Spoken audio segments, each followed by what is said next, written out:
അസ്സലാമു അലൈക്കും വറഹ്മത്തുള്ളാഹി. ഇന്ന് നമ്മൾ ഡിസ്കസ് ചെയ്യുന്നത് +2 എക്കണോമിക്സിലെ ഒന്നാമത്തെ ചാപ്റ്റർ മൈക്രോ എക്കണോമിക്സ് എന്നുള്ള ചാപ്റ്ററാണ്. അപ്പോൾ ഇതിൽ സാധാരണഗതിയിൽ വരുന്ന ഒരു 4-5 ചോദ്യങ്ങളുണ്ട്. അതിൽ നമ്മൾ PPC-യുമായി ബന്ധപ്പെട്ട കാര്യങ്ങൾ വേറെ വീഡിയോസാണ് ചെയ്യുക. ഇതിൽ നമ്മൾ കുറച്ച് ചെറിയ ചെറിയ തിയറികൾ, കട്ടിയുള്ള തിയറി എന്നല്ല, സിമ്പിളായിട്ടുള്ള കുറച്ച് തിയറികൾ മാത്രമാണ് നമ്മൾ ഈ വീഡിയോസിൽ ഡിസ്കസ് ചെയ്യുന്നത്. അപ്പോൾ ആദ്യം സെൻട്രൽ പ്രോബ്ലംസ് ഓഫ് എക്കോണമി, അതാണ് നമ്മൾ ആദ്യം ഡിസ്കസ് ചെയ്യുന്നത്. ഒരു സാമ്പത്തിക വ്യവസ്ഥയുടെ പ്രധാനപ്പെട്ട പ്രശ്നങ്ങൾ എന്താണ്? സാധാരണ എല്ലാ വർഷവും ചോദിക്കുന്ന ചോദ്യമാണത്. Central problems of an economy എന്താണ് ഇപ്പോൾ ഒരു പ്രശ്നം എന്നുള്ളത്. അപ്പോൾ ഈ പ്രശ്നം എന്താണെന്ന് അറിയുന്നതിൻ്റെ മുമ്പ് ഈ പ്രശ്നത്തിൻ്റെ കാരണം എന്താണെന്ന് തിരിച്ചറിഞ്ഞാൽ വിഷയങ്ങൾ ഒന്നുകൂടെ എളുപ്പമാവും. ഞാനൊരു ഉദാഹരണം പറയാം. ഇപ്പോൾ ഇവിടെ ചെറിയൊരു ഒരു ചെറിയൊരു പറമ്പുണ്ടെന്ന് വിചാരിക്കാം. ആ പറമ്പിൽ വേണമെങ്കിൽ ആകെ നമ്മളെ അടുത്ത് 100 ഏക്കർ പറമ്പേ ഉള്ളൂ. ഈ നാട്ടിൽ ഇഷ്ടം പോലെ ജനങ്ങളുണ്ട്. ഈ ജനങ്ങൾക്ക് ഇഷ്ടം പോലെ ആവശ്യങ്ങളുണ്ട്. ഫോർ എക്സാമ്പിൾ, അരി വേണം, ചില ആളുകൾക്ക് ഗോതമ്പ് വേണം, പിന്നെ ഫാക്ടറി ഉണ്ടാക്കാനുള്ള സ്ഥലം ആവശ്യമാണ്, പിന്നെ വീട് വേണം. അപ്പം ഒരുപാട് ജനങ്ങൾക്ക് ഒരുപാട് ആവശ്യങ്ങളുണ്ട്. ഈ ആവശ്യങ്ങളെല്ലാം കൂടെ നിറവേറാൻ നമ്മളെ കയ്യിൽ എന്ത് മാത്രമേ ഉള്ളൂ? ഈ 100 ഏക്കർ സ്ഥലം മാത്രമേ ഉള്ളൂ. അപ്പോൾ ഇതെങ്ങനെയാണ് നമ്മൾ ഡീൽ ചെയ്യുക എന്നുള്ളതാണ് ഇവിടുത്തെ പ്രശ്നം. ഇതിനാണ് നമ്മൾ സെൻട്രൽ പ്രോബ്ലംസ് ഓഫ് എക്കോണമി എന്ന് പറയാം. ഓക്കെ, അപ്പോൾ നോക്കുക ഇവിടുത്തെ മെയിൻ പ്രശ്നം. അതായത് ഈ സെൻട്രൽ പ്രോബ്ലംസ് ഓഫ് എക്കോണമി എന്ന് പറഞ്ഞാൽ ഒരു സാമ്പത്തിക വ്യവസ്ഥയുടെ പ്രധാനപ്പെട്ട പ്രശ്നം എന്താണെന്ന്, ആ പ്രശ്നത്തിലേക്ക് നയിക്കുന്ന കാരണങ്ങളാണ് നമ്മൾ ആദ്യം ഡിസ്കസ് ചെയ്യുന്നത്. അതിലേക്ക് എന്തുകൊണ്ട് അങ്ങനെ പ്രശ്നം ഉണ്ടായി എന്നുള്ളതിൻ്റെ കാരണം. ഓക്കെ, അതിൻ്റെ കാരണം എന്താണെന്ന് വെച്ചാൽ, ഒന്ന് റിസോഴ്സസ് ആർ ലിമിറ്റഡ് ആണ്. അതായത് നമ്മുടെ നാട്ടിൽ കയ്യിൽ കുറച്ച് സാധനമേ ഉള്ളൂ. അതേസമയം ഹ്യൂമൻ വാൺസ് ആർ അൺലിമിറ്റഡ്. എന്നാൽ മനുഷ്യൻ്റെ ആഗ്രഹം എന്താണ്? അപരിമിതമാണ്. അതായത് അതിനൊരു കയ്യും കണക്കൂല എന്നർത്ഥം. ആഗ്രഹങ്ങൾക്ക് ഒരു കയ്യും കണക്കൂല, അതേസമയം സാധനങ്ങൾ കുറച്ചേ ഉള്ളൂ. ഇത് നമ്മൾ സാധാരണഗതിയിൽ ജീവിതത്തിൽ അനുഭവിക്കുന്നൊരു സംഭവം കൂടിയാണ്. നമ്മളെ സാലറി കിട്ടിയ സമയത്ത് സാലറി ഇവിടെ റിസോഴ്സായിട്ട് കരുതിയാൽ മതി. എന്തൊക്കെ സാധനങ്ങൾ നമുക്ക് വാങ്ങാനുണ്ടാവും? വീട്ടിലേക്ക് സാധനം വാങ്ങാനുണ്ടാവും, EMI അടക്കാനുണ്ടാവും, നല്ല ഫുഡ് കഴിക്കാൻ ആഗ്രഹം ഉണ്ടാവും, ഒരു ട്രിപ്പ് പോകാനുള്ള ആഗ്രഹം ഉണ്ടാവും, അങ്ങനെ ഒരുപാട് ആഗ്രഹങ്ങൾ ഉണ്ടാവില്ലേ? തന്നെ സംഭവം. അപ്പോൾ നമ്മൾ ഏത് ചൂസ് ചെയ്യും, ഏത് നമ്മൾ ഒഴിവാക്കും? ഇവിടെയാണ് എക്കണോമിക്സ് എന്താണത് വർക്ക് ചെയ്യുന്നത്.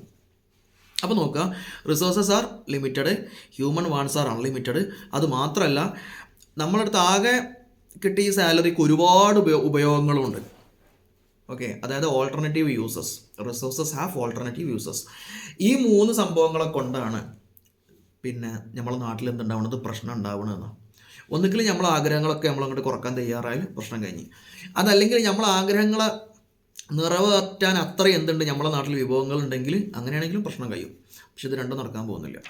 ഓക്കെ, അപ്പം ഇനി നമ്മൾ ഇതുകൊണ്ടാണ് പ്രോബ്ലംസ് ഉണ്ടാവുന്നത് എന്നാട്ടോ പറയുന്നത്. പ്രോബ്ലംസിൻ്റെ റീസൺ ആണ് ഇപ്പോൾ നമ്മൾ പറഞ്ഞത്. ഇനി നമ്മൾ അടുത്ത് പറയാൻ പോകുന്നത് പ്രോബ്ലംസ് എന്താണെന്നുള്ളതാണ്. അപ്പോൾ നമ്മൾ കയ്യിൽ കുറഞ്ഞ സാധനമേ ഉള്ളൂ. അപ്പോൾ ഒരു എക്കണോമിക്സ് തീരുമാനിക്കുകയാണ്, എന്താണിപ്പോൾ ഈ പാടത്ത് അല്ലെങ്കിൽ ഈ പറമ്പിൽ എന്താണ് നമ്മൾ ഉണ്ടാക്കേണ്ടത്?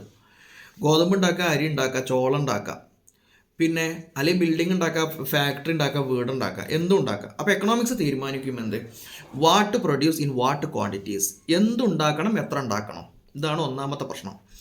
അപ്പോൾ സെൻട്രൽ പ്രോബ്ലംസ് ഓഫ് എക്കോണമി എന്ന് പറഞ്ഞാൽ നിങ്ങൾ എഴുതേണ്ടത് ഈ സാധനമാണ്. ഒന്ന്, എന്തുണ്ടാക്കണം, എത്ര അളവിലുണ്ടാക്കണം, ഇതൊന്നാമത്തത്. രണ്ടാമത്തത് ഹൗ ടു പ്രൊഡ്യൂസ്, എങ്ങനെ ഉണ്ടാക്കണം എന്നുള്ളതാണ്. മൂന്നാമത്തത് ഹും ടു പ്രൊഡ്യൂസ്, ആർക്കും വേണ്ടി ഉണ്ടാക്കണം എന്നുള്ളതാണ്. ഇത് 3 എന്താണെന്നുള്ളത് നമുക്കൊന്ന് വിശകലനം ചെയ്യാം. ഇപ്പം നമ്മൾ what produce and in what quantities എന്നുള്ളടത്ത് എന്താ ഉണ്ടാക്കേണ്ടത്? ഗോതമ്പാണോ ഉണ്ടാക്കേണ്ടത്, അരിയാണോ ഉണ്ടാക്കേണ്ടത്, അതല്ല ചോളാണോ ഉണ്ടാക്കേണ്ടത്? ഇത് സെലക്ട് ചെയ്യുന്നതിനാണ് നമ്മൾ വാട്ട് പ്രൊഡ്യൂസ് എന്ന് പറയാം. ഇനി വാട്ട് ക്വാണ്ടിറ്റീസ്, ഏത് അളവിൽ? ഒരു 300 നമുക്ക്, ഒരു 30 ഏക്കർ നമുക്ക് ചോളത്തിനും, ഒരു 40 ഏക്കർ അതിനും, 30 ഏക്കർ അങ്ങനെ മാറ്റി വെക്കണം. ഇതാണ് വാട്ട് ക്വാണ്ടിറ്റീസ്. എത്ര അളവ് എന്താക്കണം, ഉൽപ്പാദിപ്പിക്കണം. അപ്പോൾ എന്ത് ഉൽപ്പാദിപ്പിക്കണം, എത്ര അളവിൽ ഉൽപ്പാദിപ്പിക്കണം, ഇതാണ് ഒന്നാമത്തത്. രണ്ടാമത്തത് ഹൗ ടു പ്രൊഡ്യൂസ് എന്ന് പറഞ്ഞത് അത് നിർമ്മാണവുമായി ബന്ധപ്പെട്ട കാര്യങ്ങളാണ്. നമുക്ക് 2 രൂപത്തിൽ സാധനങ്ങൾ നിർമ്മിക്കാൻ വേണ്ടി പറ്റും. ഒന്ന്, ഒരുപാട് തൊഴിലാളികളെ കൂട്ടുക. ഉദാഹരണത്തിന് നമ്മളെ പാടം തന്നെ ആയിക്കോട്ടെ, ആ പാടത്ത് നമ്മൾ കൃഷി ചെയ്യാൻ വേണ്ടിയിട്ട് ഒരു 100 കണക്കിന് തൊഴിലാളികളെ നമ്മൾ ഉപയോഗപ്പെടുത്തുന്നുണ്ട്. അവർ കൈക്കോട്ടിച്ചാട്ട് കാര്യങ്ങൾ ചെയ്യുകയാണ്. ഇതിനാണ് നമ്മൾ ലേബർ ഇൻറ്റൻസീവ് എന്ന് പറയാം. ഇനി അതല്ലെങ്കിൽ നമുക്ക് വേറൊരു ഓപ്ഷൻ ഉണ്ട്, അതിന് ക്യാപിറ്റൽ ഇൻറ്റൻസീവ് എന്നാണ് പറയുക. അതെന്താണെന്ന് വെച്ചാൽ നമ്മൾ എന്താക്കുന്നു, ഒരു 3 ട്രാക്ടർ വാടകയ്ക്ക് എടുത്തു. എന്നിട്ട് 4 ദിവസം എന്താക്കി, 4 തൊഴിലാളികൾ വെച്ച് 4 ദിവസം അങ്ങോട്ട് ക്ലീൻ ചെയ്തു. അതായത് ഒന്നായിട്ട് എഴുതു മറിച്ചു. ഇവിടെ എന്താ സംഭവിച്ചത്? മെഷീൻ വെച്ചായിട്ട് നമ്മൾ എന്താക്കിയതാണ്, തൊഴിലാളികളുടെ എണ്ണം കുറച്ചതാണ്. ഇതിനാണ് നമ്മൾ ലേബർ ഇൻറ്റൻസീവ് എന്ന് പറയാം. അപ്പോൾ ഒന്നാമത്തത് what produce in what quantities, രണ്ടാമത്തത് ഹൗ ടു പ്രൊഡ്യൂസ്, എങ്ങനെ ഉൽപ്പാദിപ്പിക്കണം എന്നുള്ളത് നമ്മൾ ആ ഉൽപ്പാദനത്തിൻ്റെ മെത്തേഡിനെയാണ് എന്താണെന്ന് സൂചിപ്പിക്കുന്നത്. ഇവിടെ നമുക്ക് 2 മെത്തേഡുള്ളത്, ലേബർ ഇൻറ്റൻസീവും ക്യാപിറ്റൽ ഇൻറ്റൻസീവും. മൂന്നാമത്തെ സാധനം ഫോർ ഹോം ടു പ്രൊഡ്യൂസ് എന്നുള്ള സാധനമാണ്.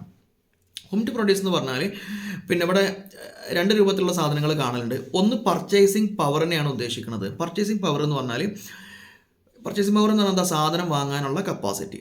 നമ്മളൊരു സാധനം ഉണ്ടാക്കുന്ന സമയത്ത് പിന്നെ ആരെയാണ് ഫോക്കസ് ചെയ്യേണ്ടത്, അത് നമ്മളെ എക്കണോമിക്സിനെ, അതായത് എക്കണോമിക് വ്യവസ്ഥയെ, അതായത് ക്യാപിറ്റലിസം ആണെങ്കിൽ ഫോക്കസ് ചെയ്യുന്ന ആളുകൾ വേറെ ആയിരിക്കും, അതേസമയം സോഷ്യലിസം ആണെങ്കിൽ ഫോക്കസ് ചെയ്യുന്ന ആളുകൾ വേറെ ആയിരിക്കും. പർച്ചേസിങ് പവർ എന്ന് പറഞ്ഞാൽ വാങ്ങാനുള്ള കപ്പാസിറ്റി. മുതലാളിമാരെ ഫോക്കസ് ചെയ്തിട്ട്, പണക്കാരെ ഫോക്കസ് ചെയ്തിട്ടാണ് നമ്മൾ സാധനം ഇറക്കേണ്ടത്, അതല്ല പാവങ്ങളെ ഫോക്കസ് ചെയ്തിട്ടാണോ സാധനം ഇറക്കേണ്ടത്? ഇങ്ങനെ ഈ 3 പ്രശ്നങ്ങളാണ് ഇവിടെ പറയുന്നത്. ഇതിൽ ഒന്നാമത്തെ വ്യാഖ്യാനം പർച്ചേസ് പവറുമായി ബന്ധപ്പെട്ടതാണെന്ന്. എന്ന് രണ്ടാമത്തെ വേറെ സാധനം ഉണ്ട്. അതെന്താണെന്ന് വെച്ചാൽ ഫോർ ഹോം ടു പ്രൊഡ്യൂസ് കൊണ്ട് ഉദ്ദേശിക്കുന്നത്, നമുക്ക് ഈ പർച്ചേസ് പവർ എങ്ങനെ കിട്ടുന്നത്? പർച്ചേസ് പവർ എന്ന് പറഞ്ഞാൽ വാങ്ങാനുള്ള ശേഷി. ആ വാങ്ങാനുള്ള ശേഷി നമുക്ക് കിട്ടുന്നത് പിന്നെ ഫാക്ടേഴ്സ് ഓഫ് പ്രൊഡക്ഷനിലൂടെയാണ്. ഫാക്ടേഴ്സ് ഓഫ് പ്രൊഡക്ഷൻ എന്ന് പറഞ്ഞാൽ എന്താ, നമ്മളെ നാട്ടിലൊരു ബിസിനസ് നടക്കണമെങ്കിൽ പിന്നെ 4 ഘടകങ്ങൾ വേണം. ഈ 4 ഘടകത്തിനെയാണ് നമ്മൾ ഫാക്ടേഴ്സ് ഓഫ് പ്രൊഡക്ഷൻ എന്ന് പറയുന്നത്. അത് ഏതൊക്കെയാണെന്നറിയോ? ഒന്ന് ലാൻഡാണ്, പിന്നൊന്ന് ലേബറാണ്, പിന്നൊന്ന് ക്യാപിറ്റലാണ്, പിന്നൊന്ന് ഓർഗനൈസേഷനാണ്. ലാൻഡ് എന്ന് പറഞ്ഞാൽ ഭൂമി, പിന്നെ ലേബർ എന്ന് പറഞ്ഞാൽ നമ്മളെ തൊഴിൽ, പിന്നെ ക്യാപിറ്റൽ എന്ന് പറഞ്ഞാൽ മൂലധനം, പിന്നെ നാലാമത്തൊരു സാധനം ഓർഗനൈസേഷൻ എന്ന് പറഞ്ഞാൽ സംഘാടനം. ഇത് ഒരു ചെറിയൊരു ഉദാഹരണത്തിലൂടെ എന്താക്കാൻ ഞാൻ പറഞ്ഞുതരാം. അതായത് ഇപ്പം നമ്മൾ ഒരു ഹോട്ടൽ തുടങ്ങുകയാണെന്ന് വിചാരിക്കാം. അപ്പോൾ ഹോട്ടൽ തുടങ്ങുന്ന സമയത്ത് എനിക്ക് ഈ ഹോട്ടലിനെ കുറിച്ച് നല്ല കാഴ്ചപ്പാടും കൺസെപ്റ്റൊക്കെ ഉണ്ട്. അപ്പോൾ ഞാൻ എന്താക്കുകയാണ്, എൻ്റെ വീടിൻ്റെ അടുത്തുള്ള അല്ലെങ്കിൽ ടൗണിൽ ഒരാൾക്കുന്നിട്ട് കുറച്ച് സ്ഥലമുണ്ട്. ഞാൻ അയാളോട് ചെന്ന് ചോദിച്ചു, നിങ്ങളെ ലാൻഡ് ഞാനൊരു 10 കൊല്ലത്തേക്ക് ഞാൻ എന്താക്കട്ടെ, ഇങ്ങനെ എടുക്കട്ടെ, നിങ്ങൾക്ക് എന്താക്കുക, ഞാൻ റെൻറ്റ് തരാമെന്ന് പറഞ്ഞു. അപ്പോൾ ഈ ഭൂമി എന്നുള്ള സാധനത്തിന് നമ്മൾ പകരം കൊടുക്കുന്നത് എന്താണ്? റെൻറ്റ് എന്ന് പറഞ്ഞ സാധനമാണ്. ഓക്കെ. ഇനി വേറൊന്ന്, ഞാൻ എന്താക്കി 10 തൊഴിലാളികളെ വെച്ചു. ഈ 10 തൊഴിലാളികൾക്ക് ഞാൻ കൊടുക്കുന്ന സാധനമാണെന്ത്? വേജസ്, കൂലി. പിന്നെ എൻ്റെ അടുത്ത് ക്യാഷ് ഇല്ല. അപ്പം ഞാൻ എന്താക്കിയെന്നോ, ഒന്നുകിൽ ബാങ്കിൽ നിന്നോ അതല്ലെങ്കിൽ വേറെ ആരെയും എന്താക്കി, ഞാൻ ക്യാഷ് കടം വാങ്ങിയിട്ടാണ് ഞാൻ എന്താക്കിയത്, ബിസിനസ് സ്റ്റാർട്ട് ചെയ്തത്. അപ്പം ഞാൻ അവർക്ക് എന്താ തിരിച്ചു കൊടുക്കുക? ഈ ക്യാപിറ്റലിന് ഇൻട്രസ്റ്റ് എന്താവും കൊടുക്കും. ഇവർക്കൊക്കെ കൊടുത്തു കഴിഞ്ഞതിന് ശേഷം എന്തെങ്കിലും ബാക്കി ഉണ്ടെങ്കിലാണെന്ത്, എൻ്റെ പ്രോഫിറ്റ് എന്ന് പറഞ്ഞ സാധനം. ഇത് എനിക്ക് കിട്ടുന്നത് ഓർഗനൈസേഷൻ്റെ എന്തായിട്ടാണ്? ലാഭമായിട്ടാണ്. അപ്പോൾ നിങ്ങൾ നമ്മുടെ നാട്ടിലെ ഏത് ബിസിനസ് നോക്കുകയാണെങ്കിലും നിങ്ങൾക്ക് മനസ്സിലാവും, ഇവിടെ 4 സാധനങ്ങളിലൂടെയാണ് മനുഷ്യൻ എന്താവുന്നത്, ക്യാഷ് ഉണ്ടാക്കുന്നത്. ഒന്നുകിൽ അയാൾ എന്താ ഉണ്ടാവുന്നോ, പിന്നെ ജോലിക്ക് പോയിട്ട് കൂലി വാങ്ങുന്നതായിരിക്കും. ഇതിനാണ് നമ്മൾ എന്തെന്ന് പറയുന്നത്, നമ്മൾ സാധാരണഗതിയിൽ സാലറി, വേജസ് എന്നൊക്കെ പറഞ്ഞ സാധനം. അതല്ലെങ്കിൽ എന്തെങ്കിലും വാടക കൊടുത്ത ടൈമിൽ നിന്ന് പൈസ ഉണ്ടാക്കുന്ന ആളായിരിക്കും. ഓക്കെ. ഇനി അതല്ലെങ്കിലോ ബിസിനസ് നടത്തുക എന്ന് പറയാം. ഓക്കെ. ബിസിനസ് നടത്തുകയാണെങ്കിൽ ആ ബിസിനസ്സിൻ്റെ അടിയിലൊക്കെ എന്തുണ്ടാവും? തൊഴിലാളികളുണ്ടാവും. ഇതുപോലെ പിന്നെ ഈ ബിസിനസ് നടത്തുന്നതിനാണ് നമ്മൾ ഓർഗനൈസേഷൻ എന്ന് പറയാം കേട്ടോ. അതിൽ നിന്ന് കിട്ടുന്നതിനാണ് നമ്മൾ പ്രോഫിറ്റ് എന്ന് പറയാം. അപ്പോൾ ഈ ഓർഗനൈസേഷനിൽ നിന്ന് കിട്ടുന്ന പ്രോഫിറ്റും അതുപോലെ തന്നെ നമ്മളെ ഈ ലാൻഡ് കൊടുത്തിട്ട് കിട്ടുന്ന റെൻറ്റും പിന്നെ ക്യാപിറ്റൽ കൊടുത്താൽ തിരിച്ച് കിട്ടുന്ന ഇൻട്രസ്റ്റും തൊഴിലിന് പോയാൽ കിട്ടുന്ന സാലറി അല്ലെങ്കിൽ വേജസും, ഇതെല്ലാം കൂടെയാണ് ഈ പർച്ചേസ് പവർ എന്ന് പറഞ്ഞ സാധനം. നമുക്ക് വരുമാനം കിട്ടുന്ന 4 മാർഗ്ഗങ്ങളാണ്. ഇതല്ലേ നമ്മളെ പർച്ചേസ് പവർ എന്ന് പറഞ്ഞത്. അപ്പോൾ 2 വ്യാഖ്യാനം എന്തുണ്ട്? ഫോർ ഹൂം ടു പ്രൊഡ്യൂസ് എന്ന് പറഞ്ഞ സാധനത്തിനുണ്ട് എന്ന് മനസ്സിലാക്കുക. ഓക്കെ. അപ്പോൾ നമ്മളിവിടെ എത്ര കാര്യം പറഞ്ഞിട്ടുള്ളൂ. സെൻട്രൽ പ്രോബ്ലംസ് ഓഫ് എക്കോണമി എന്ന് പറഞ്ഞാൽ ഈ 3 ചോദ്യങ്ങളാണ്. അതിൽ ഒന്നാമത്തെ ചോദ്യത്തിൽ 2 ഉണ്ടാവും, കൂടെ മനസ്സിലാക്കി വെക്കുക. What produce in what quantities. രണ്ടാമത്തത് ഹൗ ടു പ്രൊഡ്യൂസ് എന്ന് പറഞ്ഞാൽ ശരിക്കും മനസ്സിലാക്കുക, അത് ലേബർ ഇൻറ്റൻസീവ് ആണോ ക്യാപിറ്റൽ ഇൻറ്റൻസീവ് ആണോ എന്നുള്ളത്. പിന്നൊന്നുള്ളത് ഫോർ ഹൂം ടു പ്രൊഡ്യൂസ് എന്നുള്ള സാധനം. ഇതാണ് central problems of economy. Central problems of എക്കോണമിയും അതിൻ്റെ കാരണങ്ങളും, എന്തുകൊണ്ടാണ് ഇങ്ങനെ പ്രശ്നം നമ്മുടെ നാട്ടിൽ ഉണ്ടാവുന്നത്, അതിന് നമ്മൾ പറഞ്ഞു വിഭവങ്ങൾ കുറവാണ്, മനുഷ്യൻ്റെ ആഗ്രഹങ്ങൾ കൂടുതലാണ്, ഉള്ള വിഭവങ്ങൾക്ക് എന്തുണ്ട്, ഒരുപാട് ഉപയോഗങ്ങളുണ്ട് എന്നുള്ളത്. ഓക്കെ, അതിലിപ്പോൾ ഞാൻ പറഞ്ഞ കൂട്ടത്തിൽ നിങ്ങൾ ഇതും കൂടെ മനസ്സിലാക്കി വെക്കണം. ഫാക്ടേഴ്സ് ഓഫ് പ്രൊഡക്ഷൻ കേട്ടോ. Land, labour, capital, organisation. Land എന്ന് പറഞ്ഞാൽ നമ്മളെ അതിന് നമുക്ക് പകരം കിട്ടൽ എന്താണ്? റെൻ്റാണ്. ലാൻഡിന് വാടക കിട്ടും. ക്യാപിറ്റലിന് ഇൻട്രസ്റ്റ് കിട്ടും. തൊഴിൽ ചെയ്താൽ എന്താവും? കൂലി കിട്ടും. പിന്നെ ഓർഗനൈസേഷൻ എന്തും കിട്ടും? പ്രോഫിറ്റും കിട്ടും. അപ്പോൾ ഈ സാധനങ്ങൾ എന്താക്കുക അവിടെ മനസ്സിലാക്കി വെക്കുക. പിന്നെ ഇനി ഇതിൽ നമുക്ക് ഡിസ്കസ് ചെയ്യാനുള്ളത് ഒന്ന്, ഇനിയിപ്പോൾ നമ്മൾ പ്രശ്നങ്ങൾ നമ്മൾ പറഞ്ഞു. ഇനി ഈ പ്രശ്നത്തെ എങ്ങനെയാണ് നമ്മൾ പരിഹരിക്കുക എന്നുള്ളത് പറയുന്നത്. അപ്പോൾ ലോകത്ത് പരിഹരിക്കാൻ സാധാരണഗതിയിലുള്ള ഒരു 3 മാർഗങ്ങളാണുള്ളത്. അതിലൊന്ന് പിന്നെ സോഷ്യലിസ്റ്റ് വ്യവസ്ഥയാണ്, പിന്നൊന്ന് ക്യാപിറ്റലിസ്റ്റ് വ്യവസ്ഥയാണ്, പിന്നൊന്ന് മിക്സഡ് എക്കോണമിയാണ്. അപ്പോൾ ഈ 3 സാധനങ്ങളും എന്താണെന്ന് മനസ്സിലാക്കി കഴിഞ്ഞാൽ എന്തായി, ഈ പ്രശ്നങ്ങൾ എങ്ങനെയാണ് ഇവിടെ പരിഹരിക്കപ്പെടുന്നത് എന്ന് നമുക്ക് എന്താക്കാൻ പറ്റും? മനസ്സിലാക്കാൻ വേണ്ടി പറ്റും. നോക്കുക, ഇവിടെ ഒറ്റ മിനിറ്റ്. സോഷ്യലിസ്റ്റ് എക്കോണമി 3 സാധനങ്ങൾ. വിഷയങ്ങൾ എന്താന്ന്, നാട്ടിലെ പ്രശ്നം എന്താണെന്ന് മനസ്സിലായി. ഈ പ്രശ്നം പരിഹരിക്കാനുള്ള 3 അങ്ങനല്ല, പ്രശ്നം എന്താണെന്നുള്ള മനസ്സിലായി. നമ്മുടെ നാട്ടിൽ പ്രധാനമായിട്ടും 3 വ്യവസ്ഥകളാണുള്ളത്. ഒന്ന് സോഷ്യലിസ്റ്റ് വ്യവസ്ഥയും, പിന്നൊന്ന് ക്യാപിറ്റലിസ്റ്റ് വ്യവസ്ഥയും, പിന്നൊന്ന് മിക്സഡും. ഈ 3ലൂടെ ഈ സാധനങ്ങൾ, ഈ പ്രശ്നങ്ങൾ എങ്ങനെയാണ് പരിഹരിക്കപ്പെടുന്നത് എന്നെന്താക്കാൻ നമുക്ക് ജസ്റ്റ് ഒന്ന് നോക്കാം. ആദ്യം ക്യാപിറ്റലിസ്റ്റ് വ്യവസ്ഥ എന്താണെന്നുള്ളത് ജസ്റ്റ് ഒന്ന് മനസ്സിലാക്കി വെക്കണം. അതുപോലെ തന്നെ സോഷ്യലിസ്റ്റും പിന്നെ മിക്സഡും.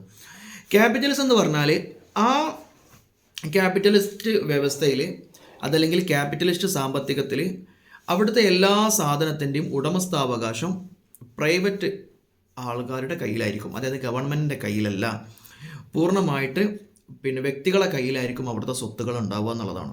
അപ്പോൾ വ്യക്തികൾ ഡീൽ ചെയ്യുമ്പോൾ നമുക്ക് അതിനെന്തെന്ന് പറയാം? ക്യാപിറ്റലിസം എന്ന് പറയാം. എന്നാൽ സോഷ്യലിസം എന്ന് പറഞ്ഞാൽ സർക്കാരായിരിക്കും അവിടുത്തെ കാര്യങ്ങൾ മൊത്തം നിയന്ത്രിക്കുക. അപ്പോൾ ഇനി മിക്സഡ് എന്ന് പറഞ്ഞാൽ നിങ്ങൾക്ക് ആലോചിച്ചാൽ തന്നെ മനസ്സിലാവും, പ്രൈവറ്റും സർക്കാരും രണ്ടാളും കൂടെ ചേർന്ന് ഡീൽ ചെയ്യുന്നതിനാണ് നമ്മൾ എന്തെന്ന് പറയാം? മിക്സഡ് എന്ന് പറയാം. ഇന്ത്യക്ക് എന്താണ്? നമ്മൾ ഈ മിക്സഡിൽ പെട്ടതാണ്. ഇന്ത്യയിൽ എന്തുണ്ട്? KSRTC സർക്കാരിനും ഉണ്ട്, അതുപോലെ തന്നെ എന്തുണ്ട്? പ്രൈവറ്റിനും ഉണ്ട്.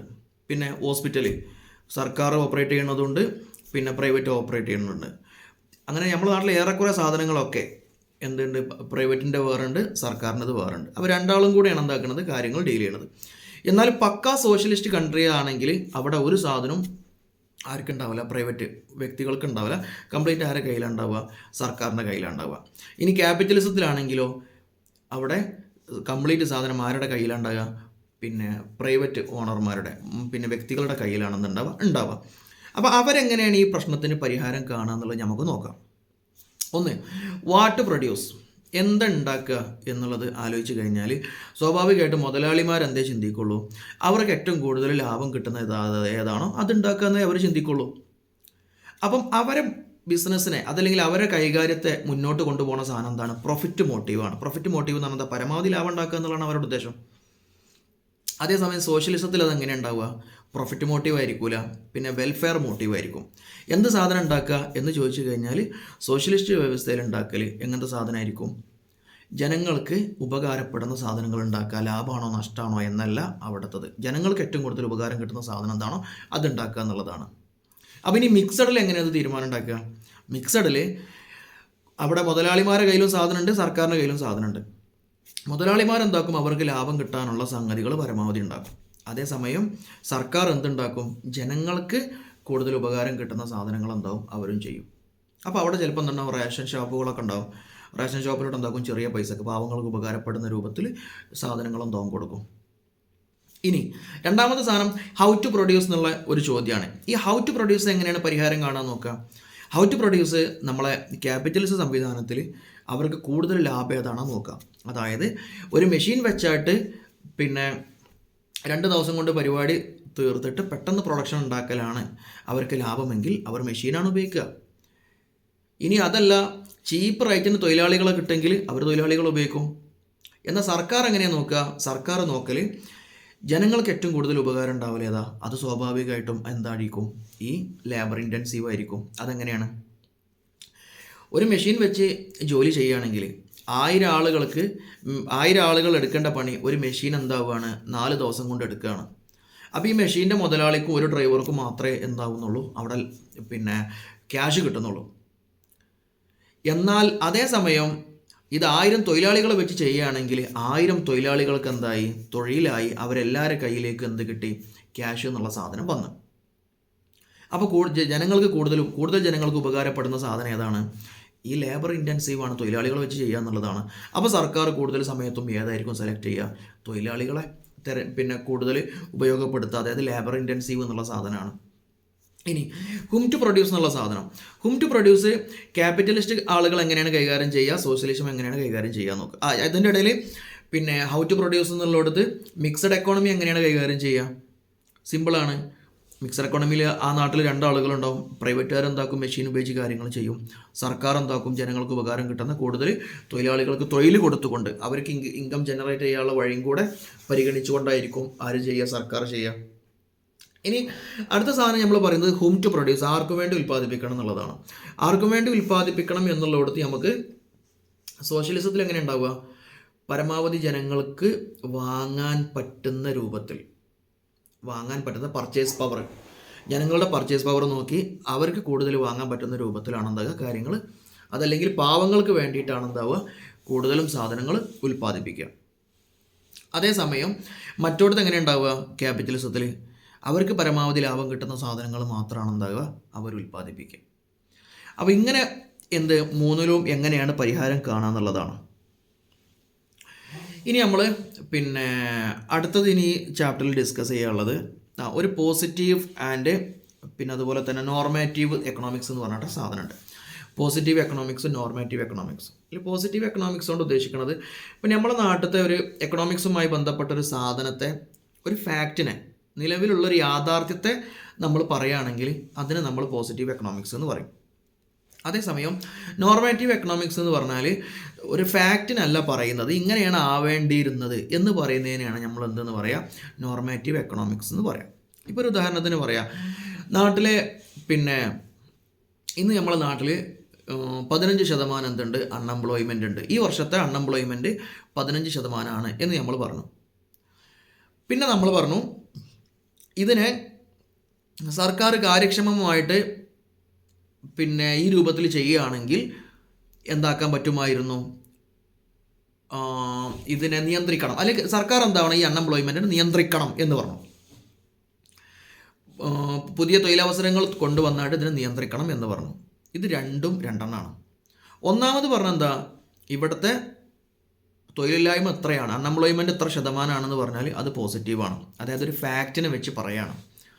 രണ്ടാമത്തേത് എന്താണ്, ഇത് സർക്കാർ എന്താക്കണം, എത്രയും പെട്ടെന്ന് നിയന്ത്രിക്കേണ്ടിയിരിക്കുന്നു അല്ലെങ്കിൽ നിയന്ത്രിക്കണം എന്ന് പറഞ്ഞാൽ അതെന്താണ്, നോർമാറ്റീവാണ്. അപ്പോൾ നോർമാറ്റീവും പോസിറ്റീവും തമ്മിലുള്ള മാറ്റം, ഒന്ന് ഫാക്റ്റിനെ പറയലാണ്, ഒന്ന് എങ്ങനെയാണ് വേണ്ടിയിരുന്നത് എന്നുള്ള രൂപത്തിൽ.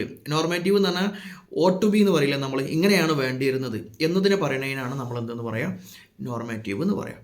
അപ്പോൾ ഒന്ന് ഫാക്റ്റ് പറയാം, ഫാക്റ്റ് പറയുന്നിടത്ത് വസ്തുനിഷ്ഠമായിട്ട് കാര്യങ്ങൾ അവതരിപ്പിക്കുക എന്ന് പറയാം, ഒബ്ജക്റ്റീവ് എന്നർത്ഥം. മറ്റൊരുത്ത് സബ്ജക്റ്റീവാണ്. സബ്ജക്റ്റീവ് എന്ന് പറഞ്ഞാൽ എന്താ, നമ്മളെ അഭിപ്രായങ്ങൾ, നമ്മളെ നിരീക്ഷണങ്ങളും കൂടെ ചേർത്ത് പറയുന്നതിനാണ് നമ്മൾ എന്തെന്ന് പറയാം, നോർമാറ്റീവ് എന്ന് പറയാം. പിന്നെ നമുക്കിനി ഈ ചാപ്റ്ററിൽ പഠിക്കാനുള്ളൊരു സാധനം എന്ന് പറയുന്നത് മൈക്രോ എക്കണോമിക്സ്. മൈക്രോ എക്കണോമിക്സിന് വേറെ പേരുണ്ട്, അത് ഓർമ്മിച്ച് വെക്കുക, പ്രൈസ് തിയറി എന്നാണ് അതിന് പറയാം. മാക്രോ എക്കണോമിക്സിൻ്റെ പേരും കൂടെ പഠിച്ചു വെച്ചോ, ഇൻകം തിയറി എന്നാണ് മാക്രോ എക്കണോമിക്സിന് പറയാം. വൺ വേർഡ് ചിലപ്പോൾ ചോദിക്കാനുള്ള സാധ്യത ഉണ്ട്. പിന്നെ നമുക്കിനി ഇവിടെ പഠിക്കാനുള്ളത് മൈക്രോ എക്കണോമിക്സ് എന്ന് പറഞ്ഞാൽ സാധാരണഗതിയിൽ എന്താണ്, ഒരു ഇൻഡിവിജ്വൽ ഓരോ സാധനത്തിനെയും സെപ്പറേറ്റ് പഠിക്കുന്നതിനാണ് നമ്മൾ എന്തെന്ന് പറയാം, മൈക്രോ എക്കണോമിക്സ് എന്ന് പറയാം. ഫോർ എക്സാമ്പിൾ നമ്മൾ ഇന്ത്യ എന്ന് പറഞ്ഞൊരു മഹാരാഷ്ട്രം, ആ രാഷ്ട്രത്തിലെ പിന്നെ ഒരു കമ്പനിയെക്കുറിച്ച് എന്താവുകയാണ് നമ്മൾ പഠിക്കുകയാണ്, അതല്ലെങ്കിൽ ഒരു സാധനത്തിൻ്റെ വിലയെക്കുറിച്ച് പഠിക്കുകയാണ്. ഇങ്ങനെ ഏതെങ്കിലും സാധനത്തെ നമ്മൾ സെപ്പറേറ്റ് എടുത്ത് പഠിക്കുകയാണെങ്കിൽ അതിനാണ് നമ്മൾ മൈക്രോ എക്കണോമിക്സ് എന്ന് പറയാം. അപ്പോൾ മാക്രോ എക്കണോമിക്സ് എന്ന് പറഞ്ഞാൽ എന്തായിരിക്കും, ഒരു രാഷ്ട്രത്തിൻ്റെ മൊത്തത്തിൽ പഠിക്കുന്നതിനാണ് നമ്മൾ മാക്രോ എക്കണോമിക്സ് എന്ന് പറയാം. ഇതിന് സാധാരണഗതിയിൽ നമ്മളൊരു കാർഡ് കൊണ്ട് ഉപമിച്ചാട്ടൊക്കെ പറയും. ഒരു കാർഡിനെ കുറിച്ച് നമ്മൾ പഠിക്കുകയാണെങ്കിൽ അത് മാക്രോ എക്കണോമിക്സ് ആണ്. അതേസമയം ആ കാർഡിൽ ഒരു മരത്തെക്കുറിച്ച് നമ്മൾ പഠിക്കുകയാണെങ്കിൽ അത് മൈക്രോ എക്കണോമിക്സ് ആണ് എന്ന് പറയാറുണ്ട്. പിന്നെ ഇവിടെ നിങ്ങൾ മനസ്സിലാക്കേണ്ട വേറെ സാധനങ്ങളാണ് ഒരു വൂംസ് വ്യൂ, അതുപോലെ തന്നെ ബേർഡ്സ് വ്യൂ എന്ന് പറഞ്ഞിട്ട് സാധനമുണ്ട്. ഇത് രണ്ടും തമ്മിലുള്ള മാക്രോ എക്കണോമിക്സും മൈക്രോ എക്കണോമിക്സും തമ്മിലുള്ള മാറ്റം ചോദിക്കുന്ന സമയത്ത് നമ്മൾ സാധാരണഗതിയിൽ പറയുന്ന സാധനമാണ് മൈക്രോ എക്കണോമിക്സ് എന്ന് പറഞ്ഞാൽ ഒരു പുഴുവിൻ്റെ കണ്ണിലൂടെ കാര്യങ്ങൾ നോക്കിക്കാണലാണ്. അതേസമയം മാക്രോ എക്കണോമിക്സ് എന്ന് പറഞ്ഞാൽ പക്ഷിൻ്റെ കണ്ണിലൂടെ നോക്കിക്കാണലാണ്. ഇത് രണ്ടും തമ്മിലുള്ള മാറ്റം എന്താണെന്ന് വെച്ചാൽ പുഴു എന്ന് പറഞ്ഞാൽ ഇങ്ങനെ അരിച്ചു പോകുന്ന സാധനമല്ലേ. അപ്പോൾ മുന്നേ കാണുന്ന സാധനമൊക്കെ ആയിരിക്കും അതിൻ്റെ ഫോക്കസ് എന്ന് പറഞ്ഞത്. ഓരോന്നും എന്തായിരിക്കും അതിനെ സംബന്ധിച്ചിടത്തോളം വലിയതായിരിക്കും. ഇതാണ് മൈക്രോ എക്കണോമിക്സ് എന്ന് പറഞ്ഞത്. എന്നാൽ ബേർഡ്സ് വ്യൂ എന്ന് പറഞ്ഞാൽ പക്ഷി മേലെ കൂടെ പറന്നാൽ പോകും. അപ്പം പക്ഷി മേലെ കൂടെ പറന്നു പോകുന്ന സമയത്ത് അടിയിലേക്ക് നോക്കുന്ന സമയത്ത് എല്ലാം കൂടെ ഒരുമിച്ചാണ് കാണുക. ടോട്ടാലിറ്റി എന്നൊക്കെ വേണമെങ്കിൽ നമുക്ക് പറയാം. ആ ഹോളിനെയാണ് നമ്മൾ എന്തെന്ന് പറയാം, മാക്രോ എക്കണോമിക്സ് എന്ന് പറയാം. ഓക്കെ, അപ്പോൾ ഇതാണ് തമ്മിലുള്ള മാറ്റം. ഇനി നമ്മൾ PPCയുമായി ബന്ധപ്പെട്ട എല്ലാ സാധനങ്ങളും നമ്മൾ അടുത്ത വീഡിയോയിൽ ചെയ്യും.